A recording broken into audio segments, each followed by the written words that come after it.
Il y a des choses qu'on ne peut pas dire en vers. L'autre jour, j'étais dans le métro et j'entends deux dames dire « T'as lu le journal encore, ces juifs avec leurs histoires? Quels emmerdeurs. » C'est vrai, nous sommes des emmerdeurs.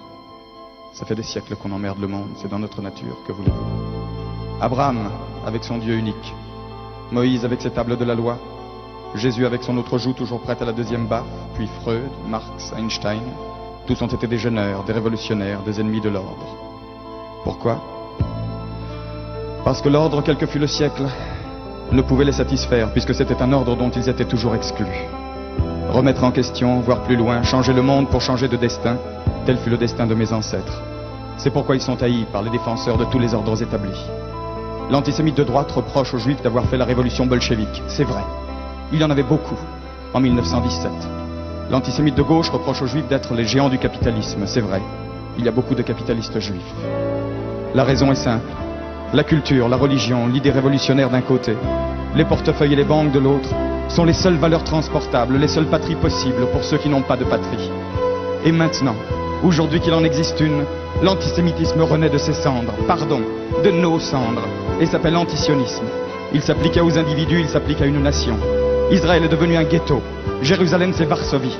Les nazis qui nous assiègent parlent arabe, et si leur croissance se déguise parfois en faucille, c'est pour mieux piéger les gauches du monde entier. Moi qui suis un juif de gauche, je n'en ai rien à faire d'une certaine gauche qui veut libérer tous les hommes aux dépens de certains d'entre eux, car je suis précisément de ceux-là, d'accord pour la lutte des classes, mais aussi pour le combat et le droit à la différence. Si elle veut me compter parmi les siens, la gauche ne peut pas faire l'économie de mon problème. Et mon problème est simple. Mon problème est que depuis les déportations romaines du 1er siècle après Jésus-Christ, nous avons été partout honnis, bannis, écrasés, spoliés, chassés, traqués et convertis de force. Pourquoi? Parce que notre religion, notre culture était dangereuse. C'était un exemple de démocratie. Vous voulez quelques exemples? Le judaïsme a été le premier à créer le Shabbat, c'est-à-dire le jour de repos hebdomadaire obligatoire. Vous imaginez la joie des pharaons toujours en retard d'une pyramide. Le judaïsme interdit l'esclavage. Vous imaginez la sympathie des Romains, les plus importants grossistes de main-d'œuvre gratuite de l'Antiquité. Il est dit dans la Bible, la terre n'appartient pas à l'homme mais à Dieu. De cette phrase découle une loi, celle de la remise en question automatique de la propriété foncière tous les 49 ans. Tous les 49 ans. Vous voyez l'effet d'une loi pareille sur les papes du Moyen-Âge et les bâtisseurs d'empire de la Renaissance.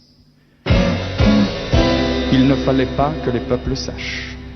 On commença par interdire la Bible, et puis ce fut la médisance, les murs de la calomnie qui devinrent les murs des ghettos, puis l'Inquisition, les bûchers, et plus tard les étoiles jaunes. Auschwitz n'est qu'un exemple industriel de génocide, mais il y a eu des génocides artisanaux par milliers. J'en aurais pour 3 jours, je vous le jure, rien qu'à nommer tous les pogroms d'Espagne, de Russie, de Pologne et d'Afrique du Nord. À force de fuir, de bouger, le juif est allé partout. On extrapole et voilà. Il n'est de nulle part. Nous sommes au rendez-vous, monsieur Chancel. Je suis effectivement de nulle part. Nous sommes parmi les peuples comme l'enfant à l'assistance publique. Je ne veux plus être adopté. Je ne veux plus que ma vie dépende de l'humeur de mes propriétaires. Je ne veux plus être un citoyen locataire. J'en ai assez de frapper aux portes de l'histoire et d'attendre qu'on me dise à entrer. Je rentre et je gueule aujourd'hui. Je suis chez moi sur Terre et sur Terre j'ai ma terre. Elle m'a été promise. Elle sera maintenue. Qu'est-ce que c'est que le sionisme? Ça se réduit à une simple phrase. L'an prochain à Jérusalem. Non, ça n'est pas un slogan du Club Méditerranée. C'est écrit dans la Bible, le livre le plus vendu et le plus mal lu du monde. Et cette prière est devenue un cri. Un cri qui a aujourd'hui plus de 2000 ans. Et le père de Christophe Colomb, celui de Kafka, celui de Proust, celui de Chagall, celui de Marx, d'Einstein et même de monsieur Kissinger l'ont répété ce cri au moins une fois par an le jour de Pâques. Alors le sionisme c'est du racisme? Mais faites-moi rire. Est-ce que 12 France, cher pays de mon enfance, est un hymne raciste? Le sionisme c'est le nom d'un combat de libération. Dans le monde chacun a ses juifs. Les Français ont les leurs, ce sont les Bretons, les Occitans, les travailleurs immigrés. Les Italiens ont les Siciliens, les Yankees ont leurs Noirs, les Espagnols ont leurs Basques. Nous, on a une prérogative. Nous sommes les Juifs de tous. À ceux qui me disent « Et les Palestiniens ?» Je réponds « Je suis un Palestinien d'il y a 2000 ans. Je suis l'opprimé le plus vieux du monde. Opprimé quelquefois et souvent même supprimé. Je discuterai donc avec eux, mais je ne leur céderai pas ma place. Il y a là-bas de la place pour 2 peuples et pour 2 pays, pour 2 nations.